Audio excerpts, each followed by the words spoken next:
Good day and welcome. Today we'll be going over the StoreHub B2B e-commerce solution to evaluate some of the features and the setup criteria that we use and how it can fit nicely in with your existing B2B and business operational requirements. On the StoreHub website, we have a list of the up-to-date ERP systems, aka accounting systems that we integrate with, and then also the retail sales channels, and then our StoreHub proprietary B2B commerce platform as well. So how that works is essentially, if you have a website, for example, say the StoreHub website was a company website, and we wanted to have a login or register or something like that on the website, we would have a button here for click here for trade customers to log in, and as soon as they would do that, it would take them off to the StoreHub B2B store. Now, we get a question asked a lot of us, and that is, why don't we use WooCommerce B2B or one of the other B2B commerce platforms out there? Well, the simple reason is that those platforms often have issues with the types of connectivity that one can use. Almost like the APIs don't cater for the right fields, and also they're quite difficult to set up, and they are also quite flaky or inconsistent with the services that they provide. And if there is a problem, then we're unable to assist and help debug that. So the StoreHub B2B commerce platform is very reliable, and it works out the box and doesn't require you to set up a new host environment, and it can link up very nicely with your existing website by simply adding a button on the front end. All right, so in terms of the B2B commerce, what is the difference between B2B commerce and your retail commerce stores like WooCommerce or Shopify or Ecwid or something similar? Well, for that, I'm going to use my little sketch diagram over here. So essentially, retail commerce is the practice of linking one price list using StoreHub, and then we link that to WooCommerce. I'm just going to call it WooCommerce for now. It will represent any retail sales channel. So we have essentially one price list that gets sent to WooCommerce, and then orders simply come back to your ERP system, or our system writes them back, and then that goes to one warehouse. Okay, so for a B2B business, that's often not adequate because you might have more than one price list, and you might have a discount for each different type of customer, and then you might have a customer linked to a price list, and then you might have a sales rep linked to a customer, and all of these functions need to be run through the B2B store, otherwise the whole ordering process and automation breaks down. So what I'm going to do quickly is show you how the B2B concepts work with StoreHub. So let's start off with your accounting system. So this is your ERP system over here. So most ERP systems that we integrate with work in pretty much the identical way in terms of the features and data that is available. So we have your ERP system. You might have a single warehouse, or you might have multiple warehouses. I will show you how our store handles that in a bit. So what we do is we sync up your accounting software with the StoreHub platform. So that's where we manage all the stock and all the products, the customers, and your sales reps for the B2B store. So we can link up to your WooCommerce store, but then we can also add on our B2B sales channel. So this is why we call our product StoreHub, because it's the hub of all of your e-commerce data. So essentially what happens is if you were selling on WooCommerce, that order would then get written back to the ERP system, and then also B2B would get written back to your ERP system. The key difference is that the B2B orders get written back to a customer's account rather than just a generic cash sales customer like with your WooCommerce retail sales. So in your accounting software, so you may not be using all of these features, but just bear with me. It's nice to illustrate how all the data hangs together. So let's say, for example, we've got 4 different price lists. We can have a customer linked to a price list. I'm not Leonardo da Vinci here, so my artistic drawings are fairly limited, but we have then a sales rep, which can also be linked to a customer. Okay, so as soon as we install the StoreHub Sync module, all of this data gets pulled up to the StoreHub cloud and then automatically pushed to the B2B store. Now, that's actually quite a complex set of data. You've got multiple warehouses. So each customer can be linked to a price list on a warehouse, i.e. prices 1 on warehouse A, prices 1 on warehouse B, and then a sales rep can be linked to one of those, one of those customers on one of those warehouses. So I'm just explaining how the data hangs together. This is all done automatically as soon as the Store Hub sync module is installed. All right. So how the B2B store works is your account customer, let's call him Joe Soap. Joe Soap visits the B2B store and he wants to place an order. Let's say it's after hours, he's had a busy day and he wants to place an order. So he'll go to the B2B store, log in. As soon as he logs in, we look up the customer code and we can see what price list is he associated with and which warehouses is he associated with. The sales rep can likewise do exactly the same function. They can log into the B2B store and then find a list of customers that their sales rep profile is associated with in your ERP system.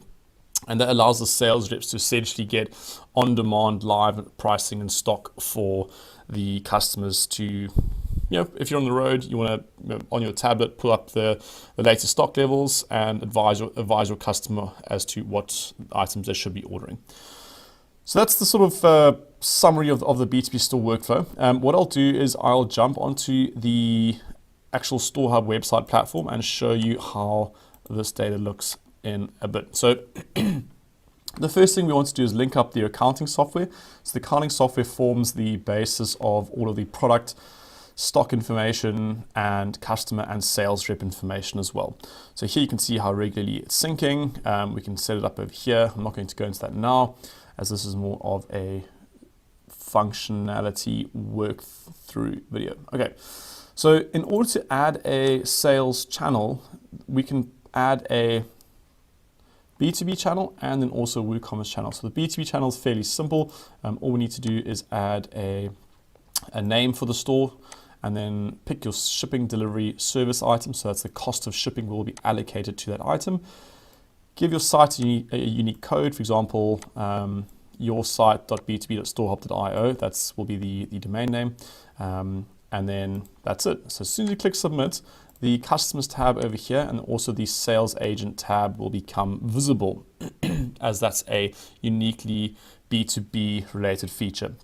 So you'll see here, we have a list of all the customers that have been pulled through. I have obviously blanked out some of the key information as it's customer information, but you'll see here we've got the customer name, the customer code, the sales agent who's linked to that customer code, contact information, phone, email. You can see the different price lists the customers have been linked to, the tax rate, if they've been allocated a specific discount on their master file in your ERP system.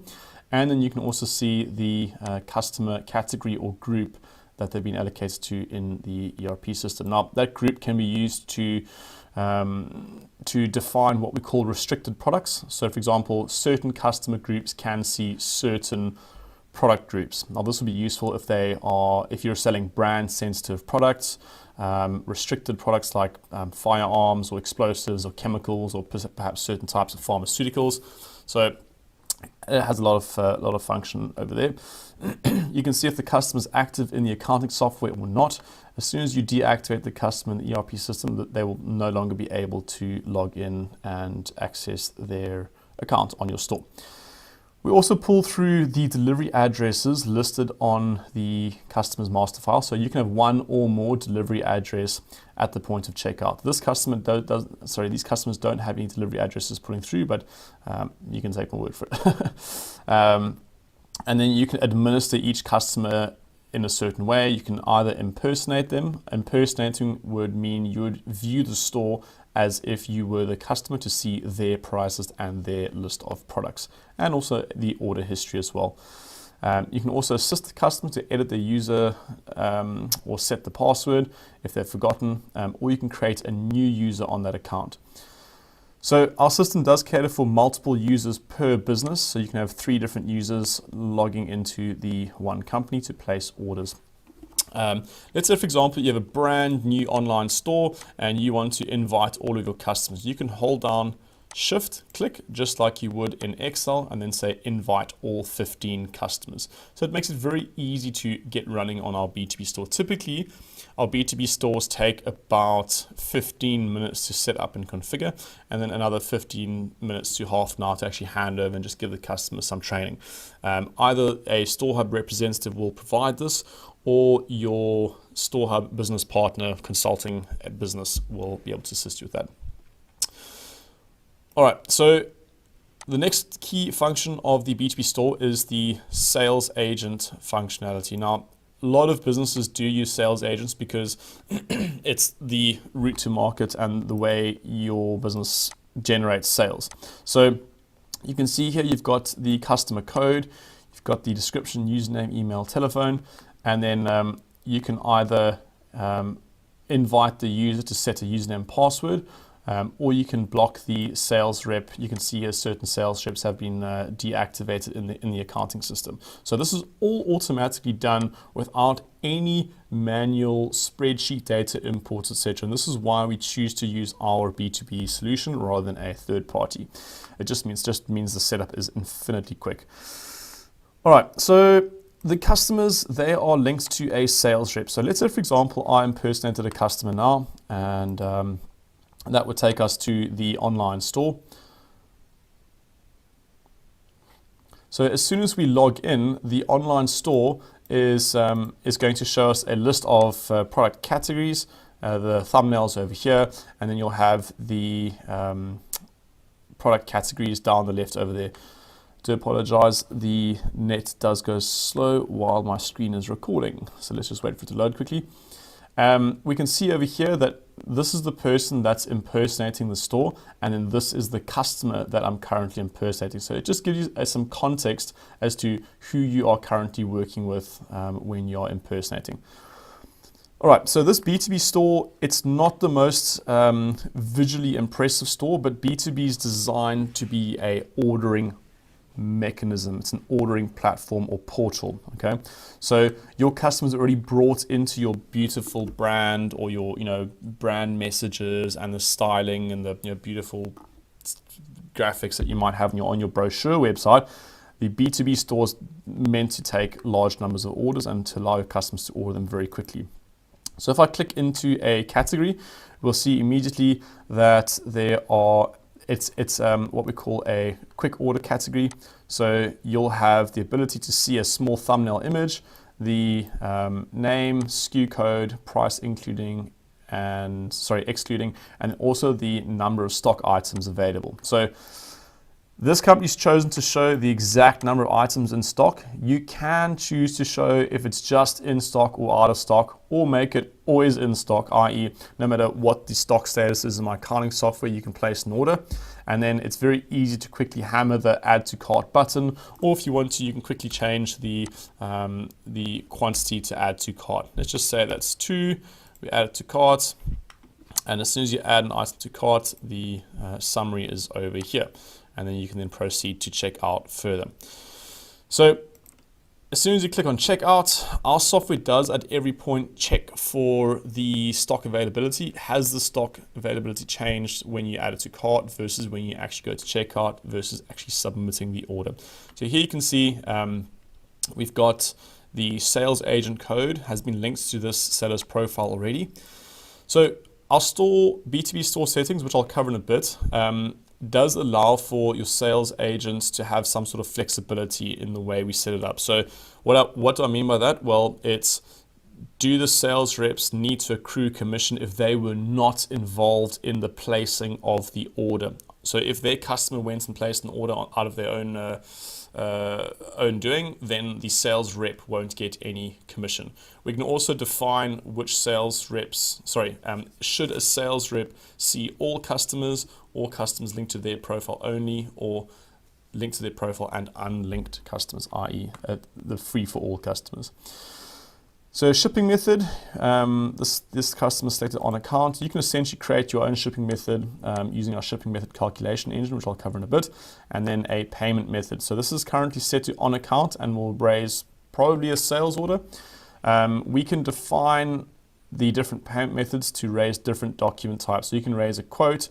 So you can have multiple payment methods, one for get a quote, one for on account, which might raise a sales order or an invoice. So it really depends on how your customers want to place their orders and how you want to handle those sales documents in terms of reserving stock. We've also got the ability to have a purchase order number field. So this can be flagged as an optional field or a required field, or we can just hide it altogether. This purchase order number will then get raised with the document in your accounting system, your ERP system, and then also the document note will also be captured as well in the footer somewhere, depending on which ERP system you're using. If you submit the order, this customer hasn't opted to show the delivery address, but if you do have delivery addresses, there'll be a list of delivery addresses over here that are pulled from your master file, or you can allow your customers to enter in their own delivery address. So you can do forced delivery address on file, or you can enter in your own delivery address as a store setting. So as soon as you click submit order, this order will then get raised in your accounting system at the appropriate document type you've specified, so quote, sales order, or a invoice. And essentially all information will be captured that you would need to fulfill the order thereafter and generate a picking slip. As soon as the submit order button is clicked and the order gets obviously submitted, we'll send out an order confirmation email to the customer. So that will just be a summary of what's on this page. It's not an official tax document. You will still need to generate the tax document in your accounting software. The reason why we don't want to send it out automatically is because your customer may request some changes, or you might find that your stock is actually inaccurate and you cannot fulfill the order, therefore it still needs to be edited. So that's how the ordering process works. So let's cover some of the store settings briefly. So you can personalize the site with your own logo, and then if you want to change the style, you can add your own CSS and JavaScript to personalize it further. You can show available stock quantity, show hide, or you can say show for sales agents, but hide the stock for all of my customers. That's a very useful one, because typically your sales agents would want to know exactly what is in stock, because otherwise they can't advise the customer appropriately. Show stock availability, show hide, so show for sales agents, hide for customers. You can allow for back orders. So if you say allow back orders, then you can enter in some terms over here. For example, this item will be made to order, turnaround time takes 2 weeks as an example. You can hide out of stock SKU code. So if stock is 0, then don't show it on my online store. And then if you allow for negative stock, then show it as 0. So these are all options you can check on as well. So this is all display stuff. Check out, so there's my purchase order number field we discussed previously. Make it show required, optional, or hide it. You can then allow your customers to input their own delivery address, true or false. You can specify a delivery date and then a minimum lead time. So for example, if it's set to 7, you won't be able to place a delivery date 7 or fewer days from the date of order. That's just an optional setting as well. And then you can have a note here that will tie in with the delivery date function. So these are the sales agent settings. So customer visibility for sales agents, own and unlinked, or all customers are visible by all sales agents. And then you can set the sales agent code on orders. This over here is the order confirmation email that gets sent out. So here you may want to put in some of your terms and conditions. It might be a link to your banking details or a link to your returns policy. It's completely up to you how you want to personalize it, but essentially this is the information that will be sent out every time an order is placed, and you can BCC in your delivery or accounts department or your logistics department, and then also the sales rep as well. So that's essentially the B2B store settings. We do have the different payment methods you can set up. So you can add a payment method and then pick from one of these options. Most of B2B stores work on account. For shipping methods, you can add your own shipping methods, so give it a name, description. You can choose different calculation methods. So it could be free shipping, it could be weight-based, percentage-based of the cart value, etc. And you can have a base rate. So all orders must be, for example, $200. And then free shipping is if you spend, let's say, $2,000 or more. All right, and then price list. So our system does cater for multiple price list currencies. So for example, if this price list code 8 was a US dollar price list code, you could then define the dollar over here. So that's a US dollar, and then that would be, this one might be in your euros. So you can define different prices for different customers to see the currency symbol on the store front. Note, we don't do currency calculations because we pull the actual price list price from your ERP system. So it's always 100% accurate, and you'll never get partially paid invoices due to rounding errors in currency calculation. And then all orders that get placed online, we have on the orders dashboard. So if you have a retail sales channel, something linked to, let's say, Amazon and Shopify, and then also your B2B channel, they'll all appear in the order dashboard, and then you'll be able to expand this and see all the items that were ordered. As you can see, this customer has placed a lot of line items, and this is partly where our product really shines, is because you're saving one of your staff, one of your accounts department, from manually capturing all of this information. And just think of all the mistakes that are being omitted by using the Store Hub automation software. So let's say, for example, your accounting software got crypto locked, hacked, or something broke down, or you lost internet connectivity. We still save all the orders on our order dashboard, which means that if you ever need to keep processing orders during some downtime with your accounting software, you can come here and do so using this information provided. You can see on accounts, you can say cash and delivery, which warehouse, agent code, items, price, etc., etc., etc. So everything's nicely saved for you in the event of any traumatic business experiences. Then we save all the information to the logs. So logs essentially keep track of all of the information that gets synced to and from your accounting software, so you can spot any errors when they arise. So one thing that we haven't covered yet is multi-warehouse functionality. So in order for multi-warehousing to work, it's essential that your business's warehouses are all linked under the same company profile and same database. If they're on separate databases, then you'll have to set up different B2B stores. So let's say, for example, we have warehouse A, warehouse B, and then warehouse C over here. We set up our B2B store, and we want the customer to be able to shop on warehouse A, B, or C.